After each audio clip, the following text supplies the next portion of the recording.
Welcome back, everybody, for the last time tonight. WCS America Group H action. We know 15 out of our 16 players that will make their way over to the beautiful city here in Germany, Cologne, where the ESL studios are located. And our last series of the night, our last series of the round of 32 will be between puCK and Sen. A fantastic North American Protoss, I won't say Terran player, it's really late. Protoss player puCK going up against the Taiwanese beast, Sen. Nate, who do you think is going to take it? Well, I think it's hard. It's hard to hide a little bias for my my American brother puCK, but Sen has shown some fantastic games. It's really hard to rule him out because the two macro, I guess two macro games that we saw him get into, didn't make any mistakes. Made great reads and pretty much impeccable macro. Always had enough units to even stop, as we said. He stopped pure Marines at Medivacs with just Zerglings, so I wouldn't be surprised if he went for any type of push that could overwhelm puCK, or if puCK tried to be aggressive to him, that he would be able to get up just enough to stop it. So this is a really difficult match for me to call, and we're starting on heavy rain, too.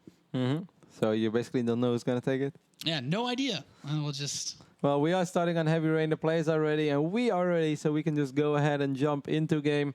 Potentially our second last game of the night, but I would love to see this go all three maps. Red Protoss player representing IVD Gaming is puCK on the south side of Heavy Rain. His PvZ is supposed to be good. It has been very good in the past. He has beaten some fantastic Protoss players like Hyun. Even once in WCS, he got so unlucky when he defeated Hyun, I think 2-0. Then even in the final series, he was up 1-0, and then he still lost 1-2. It's just, this seems to happen very often to puCK. It would be awesome for him if he could finally clinch that ticket to WCS America Round of 16 offline. It would definitely be a big boost for him. And, of course, you can see in the top position, the blue Zerg player, his Taiwanese opponent. It is Sen, who just, handily dismantled Select in the lower match. And, well, it's crazy sometimes when you see just some of the level of skill that these players show with how well Sen played versus Select. And then you take into account how bad he got demolished by Maxed.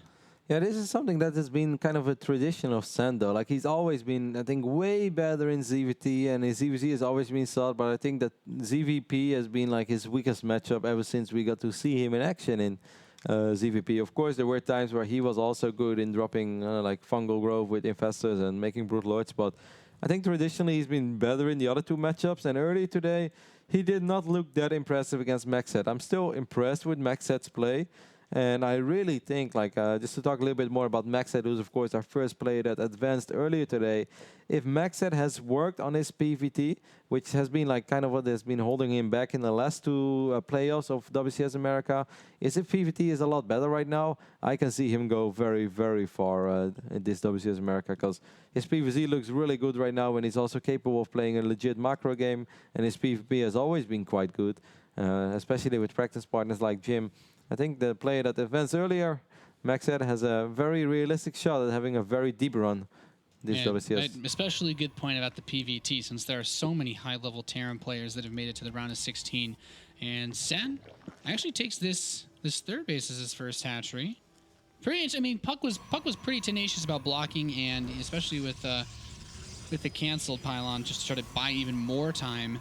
He manages to get away with a Nexus first. I feel like just the way that these openers pan out, I like puCK's position already. Yeah, not that bad. Forcing your opponent to get his hatch over here can work against him. It can also be nice for the Zerg because they will be able to spread creep more properly. But at the same time, this is always risky, and this also means that, you know, if Sam wants to transfer workers from his main, they're gonna have to travel a little bit further. So unless he wants to keep him in his main, but then he's not mining optimal money. So we'll see. 4 Zerglings are going to knock on the door. Oh, actually, puCK moves. We'll drop the pylon in time. Yeah, just in the nick of time. I wasn't even sure if that was going to block it, but the cannon is ready now. Kind of an awkward wall, though. Like, it looks a little funky. This is one of those maps where it can be really hard to tell, because even if you just look at, like, the pylon in the wall, you almost feel like there'd be enough space to barely squeeze through there. It's one of the things that it makes it very easy to mess up if you're not very familiar and comfortable playing on this map. Yeah, most Protoss players will always put like a probe on hold position and then check with a second probe just to be sure, see if something can squeeze through or not. Yeah, it's... I'm trying to think of any other maps where it used to be really awkward like that. I feel like there was some of the cliff space even on Daybreak sometimes, or at least for me, he could have some weirdness with walls. But Daedalus. yeah, Daedalus was, well, maybe it was visible. It was just an endless space to fill with a wall. But I have to say that I actually really like what you said earlier, though. If puCK doesn't do anything that would, take advantage of Sen trying to saturate all 3 of these hatcheries, having the hatchery out there earlier is really good for the creep spread. And if he were to be attacked later, it's, he's getting his resources from a farther away base faster. For a long time, puCK had a lot of success with just like Blink Stalker heavy compositions here with a lot of force fields. He used both Blink and force field exceptionally well. And of course, with the addition of that time warp, it complements the rest of the army so well, makes it really hard for Zerg to find a proper engagement against a lot of force fields, against units that can blink away, and against a spell that also slows the entire army down. And I wouldn't be surprised to see a similar playstyle out of puCK today.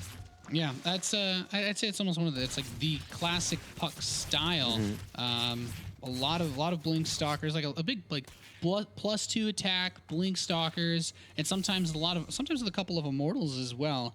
I've seen puCK go with, and it's one of those styles that he kind of like you kind of always keep it in your pocket. I haven't seen as much of puCK going for Colossus-based play or any other type of, especially Sky Protoss. I can't think of any instance where I've seen him use it, especially in a competitive match. Sen with this Overlord comes in.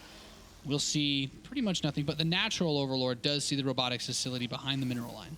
Yeah, like he might open Stargate once in a blue moon and make a few Phoenixes, but he's indeed not the type of Protoss player that drops 3 Stargates and relies on like Void Rays and eventually Carriers or something like that. He just doesn't do that very often. It's a lot of gateways being warped in over here for puCK, but he's on 48 probes already, which I feel is a little too much for a solid 2-base all-in. He's morphing in even more gateways. This is interesting. He's going for... Okay, he had an observer queued up on the robotics facility and canceled it. So I'm wondering, okay, it is going to be an immortal. So he's just straight up 8 gates, it would seem, with +1 attack. 9 gates. This is really strange to me. Yeah. Because, like, first, you make the... like, there is an attack, there is a build that I like to do very often. And now this probe is heading out like he wants to expand. So it might be a fake. He might just try to copy max set over here. But then with one immortal in the mix or something like that. The reverse max set at this point. Yeah. Instead of showing the 3rd and then building the gates, he's building the gates. Maybe if the gates got scouted, but he doesn't even know about all the extra gates that were built and technically not used. So there are a lot of units coming out for Sen, though. And I guess this is just the ultimate way to get your 3rd base while still having a ton of production as a Protoss player. Yeah, I still feel that like puCK is definitely relying on this push to do a lot of damage. What else are you going to do with 9 gates in this phase in the game where you have no Twilight, when you just have no Robo, or you have no super upgrades, you have nothing to complement all of these gateway units? puCK needs to make magic happen with this push. He has 1 immortal in the mix. That is basically the bad boy that's supposed to kill all these roaches. The roaches might work on these rocks, but they changed their mind instead. I still feel that Sen has produced units in time, though. Yeah, he gets a couple of force fields to lock some of the units away from him, but he doesn't manage to get, I feel it would have been the last one to hold them all in that little spot. So puCK's just getting to work on these rocks. I'm not sure killing them at this point would do too much for him, as Zealot gets killed on the left side trying to harass the building 4th base, but you said it, doing some damage would be pretty big for puCK right now, and he has not been able to really get into that position yet. I mean, he did force out a lot of units, but soon as if Sen were able to stabilize, then I think puCK is going to be stuck for a while. All of these sentries are always scary because that's just how it is as a Zerg player. Roaches are very far off right now. They don't want to be off creep that far. I think Sen is going to try to set up a little bit of a sandwich. Yeah, wouldn't be too bad. I don't think those Zerglings can do too much with these. These Zealots do have the +1, and that's actually a really nice use of the Zerglings. If only he could kill the Zerglings fast enough. He tries to hit from the north side as well. There's only 1 pylon left to reinforce. The Roaches come in from the left side, not able to grab the Immortal, but damage some of the sentries, and puCK just says, you know what, I'm out. Hits the evac button, and he is back at his 3rd base. That attack did not do much for him. No, I really do not think that this is good news for puCK. He still only has a single Immortal out on the map. He's going to wipe in... Okay, sorry, 2 Immortals, excuse me. But he has 9 sentries, but as soon as the force fields expire, I feel this is indeed the right moment for Sen to produce a ridiculous amount of units. If it doesn't work, yes, then puCK is completely back in this game. But how can this not work? This is like roaches in 180 degrees heading towards you. He is attacking from every possible angle, and the Immortal, one of them still tucked back. The other one only hittable by a couple of roaches, but there doesn't seem to be quite enough. He's actually starting to kill off a couple of these. He does have that third Nexus intact. Photon Overcharge is also triggered. Both Immortals are still alive. Yeah, the puck did that very well. Those force fields were good. A lot more roaches are on the way. One Immortal has lost his shield though. The only thing these roaches need is to get a little closer, but force fields are very good. It would have also been awesome if Sen had Burrow. There is one observer on the map, which is actually just all the way on the north side. Now there is a Colossus on the field as well. This is a pretty impressive hold by puCK. Yeah, he's not. It's not completely over yet, but those two Immortals still being alive is so nice. And these force fields have done a really good job of keeping these units away. This is actually, I'd almost want to say this is an exceptional hold. If you can keep this Nexus alive, but at least I feel like Sen was going to get away with something no matter what. Yeah, I mean, that was just bound to happen, right? With the amount of roaches that he was throwing at puCK, he had to get something done. I do agree with you. Very good force fields by puCK. But now puCK is also sitting with his army, which consists of 14 sentries. Okay. Well, he's got force fields for days, and this push on the left side of the map. I think Talon and Claws would have been a useful skill to have by now. Yeah, he doesn't have Burrow either. Just the speed. He's getting a Spire, +2 attack, and some more roaches. He's just taking like purely on roach. I don't even know what the Spire is for at this point. Just Corruptors if he wants to finish him with Mass Roach. It could also be Mirrorless because he saw the Robo Bay and now he thinks like there might not be Blink because there are not a whole lot of Stalkers either. I guess it just depends on the phase in the game. If he feels like he really needs some Corruptors to deal with the Colossus, then he might make Corruptors. But right now I think it's much more likely that it's for Mirrorless. Either way, I'm a little bit worried for Sen because as silly as this army looks, it's currently consisting of 14 sentries. You know, 14 sentries will be able to slice off enough roaches in 2 sets of force fields to still make his life pretty difficult. Yeah, the one thing is this composition from puCK is really strong versus the heavy roach play. That's some really nice force fields to hold this army in here. Tries to attack the Colossus, but nothing doing. I just think this is a composition, as you said, could potentially have a timer on it since Sen is getting very close to finishing that Spire. Look at the gas he's got banked up. He can build a lot of Mutalisks because puCK attacks one of his own Stalkers, but like there are a lot of sentries with this army. He's been maxed out for so long. I really felt that like Talon and Claws is almost a must against an army that consists of 14 sentries. But Sen is going to be forced to evacuate this base. Right now, you have to kind of love this Protoss army. The majority of the time when the game is in this phase, now we see Sen producing 2 Corruptors, which I just do not really understand, because those 2 Corruptors will never get anything done. I mean, those 15 sentries, they do have a faster attack speed than the Stalkers. So. Oh, puCK has to be careful. He might actually end up losing a few units over here. One Immortal is going to fall immediately, and the Stalker falls as well. But in return, he's going to be able to force without 4 or 5 roaches again. Let's take a look at how many roaches have died this game, because I feel it's been quite many. 72 roaches. That's a lot of roaches. How does this man still have money? That is a lot of roaches. The run by at the third base defended. And look, oh my God. Pinches off quite a few more. And with the 2 Colossi in here, and he's still got 1 Immortal doing work in the back. This Roach Ball dies very quickly. I almost have to agree with you. He still has a reasonable bank, and he's still close to max. But how does he not have Talon and Claws by now? Like, Sen is such a fantastic player, but there's really no excuse in losing 95 roaches in a 17-minute game, having 17 roaches on your production tab, still being maxed out on roaches, and not having Talon and Claws. Yeah, this is tough. He's trying to move up right this ramp.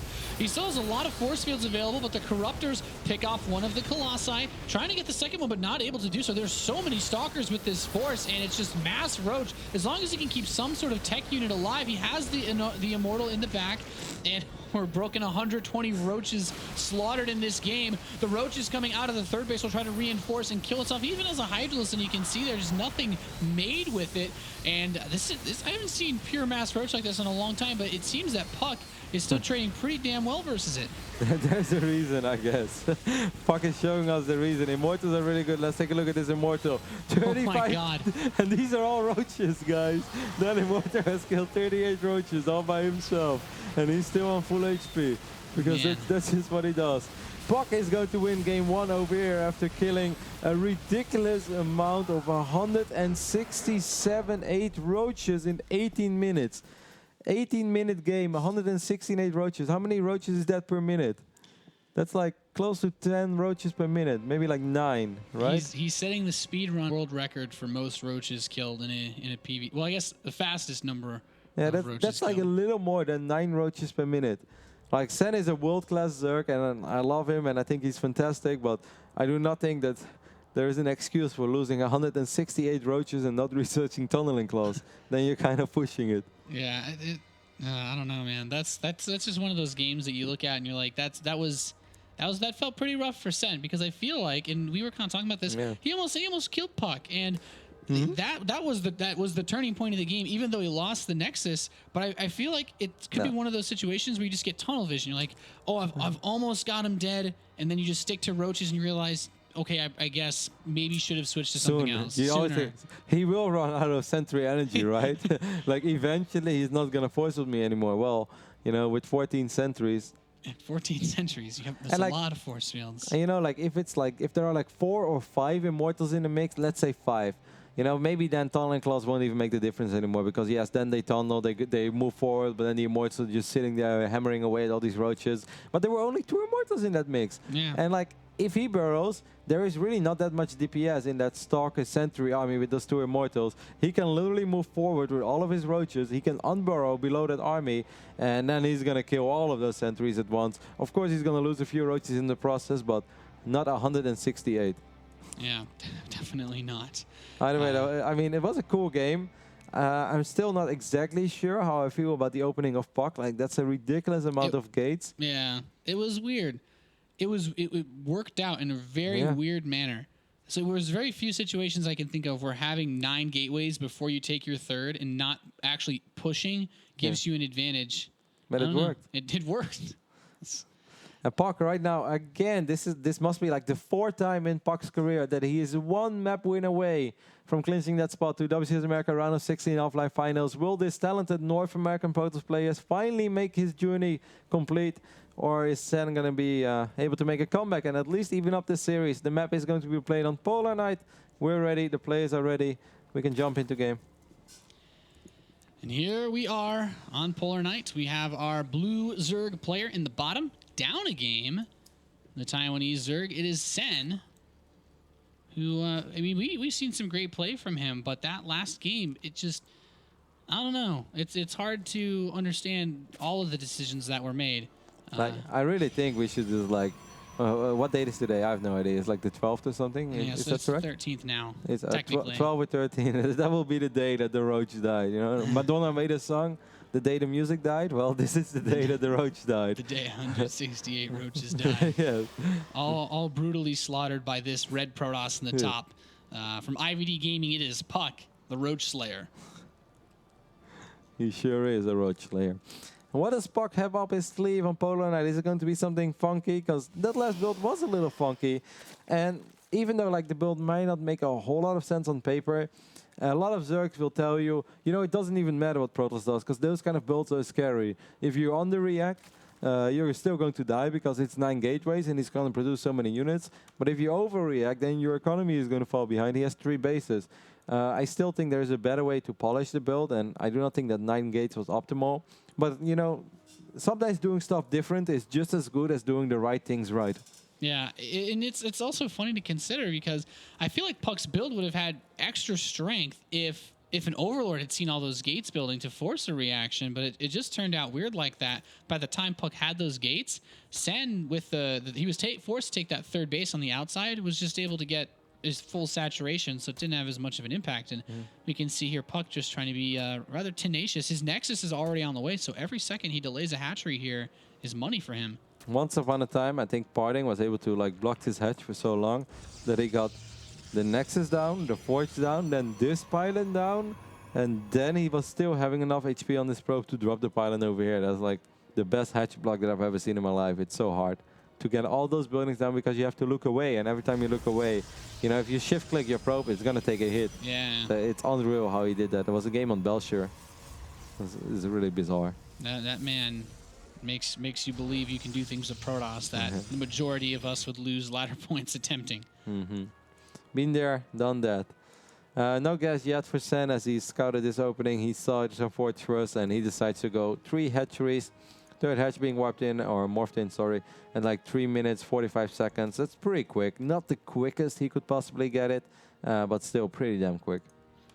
Yeah, I like this. Sen is kind of play. He's kind of likes to play his macro game. We saw even in the way that he played versus Select, he was totally comfortable sitting on his side of the map, macroing up, and I mean, you could say the only reason he went super mega aggressive against puCK in the last game was because of puCK's failed push. He moved out a bunch of sentries and immortals and couldn't do anything. Then Sen might say to himself this game, well, if I scout aggression this time, I'll get ready to defend it, but I don't want to have to be in such a weird position as the last map where I'm forced to all in, you know, with an endless stream of roaches.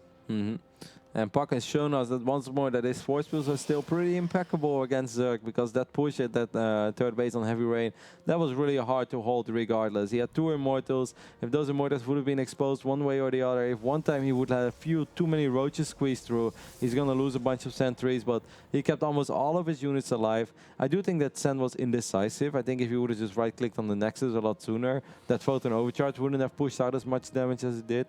However, that was a great hold by puCK, and Sen will probably think twice about trying to break a certain defensive position from puCK in this game. I mean, big series, of course, as well.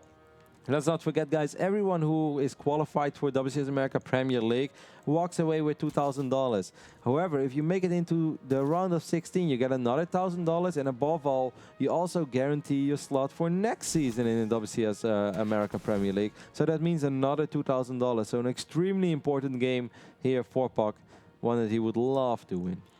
Yeah, definitely. We've talked about this. There's puCK is a player. He practices a lot. He's really passionate about the game, and it shows when we see here one of the most interesting engagements in all of StarCraft too. The Overlord versus the Sentry. Who's the slower one? Yeah, it's always painful. You always feel like you want to open up with the Sentry, and then you can't really stop the Overlord from seeing stuff. Although puCK, his solution is to just not have it available. But I think once again, there's their second Overlord to see it in the natural. Yeah, it's very hard to hide stuff on Polar Knight.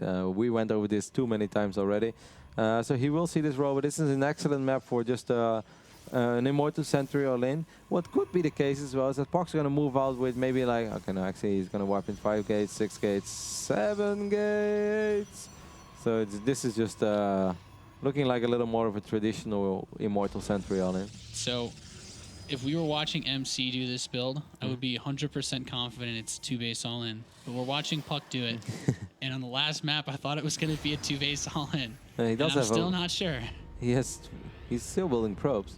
Yeah. Well, see, it was funny because I felt like that was almost like a weird tip-off for the last game, too. So how would this trade against Hydro Ling? Well, I mean, Ling Hydra, does he actually have Immortals? He has a Warp Prism. This time he's warping in the Twilight Guns as well, a lot sooner. So at least like he's getting ready to sort of transition a little bit. Yeah, I mean, it looks like he wants to make a play with the Warp Prism and the Sentry. Does he? There is a chance that like he might just try to warp him out of his main or inside of his main, you know, either way. Don't overcommit as a Zerg. And then if it doesn't work, then it's just like, meh, I got the follow-up ready anyways, you know. This is like something that MC... What? A Dark Shrine? What is going on? I almost like this. puCK had the East... he had the East Tower, so he doesn't necessarily know what's coming, and here come the Sentries. The Zerglings don't have speed. Can he get the Force Field? He does. Blocks those Zerglings out. What's in production in the main base? Just slow Lings. A Hydro Stand isn't even done yet, so all puCK needs to do, hit those Force Fields. Don't let the Sentries get grabbed, and I don't know. Oh, actually, wow, he does not place the next Force Field on the ramp, so no. I feel like that costs him his ability to kill all of this. He's force fielding his sentries in, but he's just going to keep pumping in Zealots. I don't even know if he cares about this because it's +1 Zealots versus just slow Ling and Drone. Wow, all of these Zealots are still alive. Sen still with 86 supply, but that's because all of his units are in the production camp. How many Hydras do we have over here?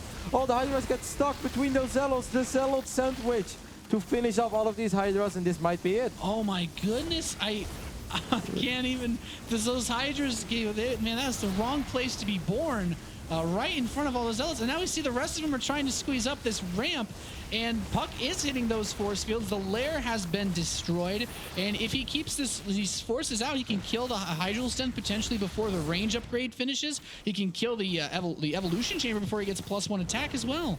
And now he's warping in 5 Dark Templar. Is there even an Overseer here? No, there's no hatchery. There are no Spore Crawlers either. Oh my goodness. No Spore, no Overseer, right? Oh my god, GG. Wow. puCK moves on to the round of 16. puCK has finally, that game. That build. That build. I don't know. I don't have words. I don't have words, Kev. Sick build. I love that build. That's the type of build that I'm going to do on ladder. But congratulations to puCK. He has finally done it. 2 times he came so incredibly close to making it to the round of 16. He kept on practicing ever since. He's definitely a hashtag hardworking Protoss. He's been putting in the hours. He streams a lot of StarCraft, and this is really awesome for him that he is finally able to secure his ticket to the round of 16. And definitely in puCK fashion, there is no other way to put it. Yeah, that's definitely puCK build, and those are some entertaining games. He definitely earned it. I don't know if I have anything else to say. That was a really interesting match. It was an interesting match. It were 2 interesting days. It was, of course, a really interesting week in general. But once more, a big shout out, of course, to the ESL guys for letting us use their studio and for taking over WCS America Season 1. Hopefully you guys enjoyed it as well. I would love to one more time take a look at all 16 players that made it to WCS America round of 16. And that we will welcome with open arms on the 4th and 5th of April, if I recall that correctly. If I'm wrong, forgive me, guys, because it's 2:34 a.m. But Nate, take it away. Let's take a look at all of these 16 guys one more time.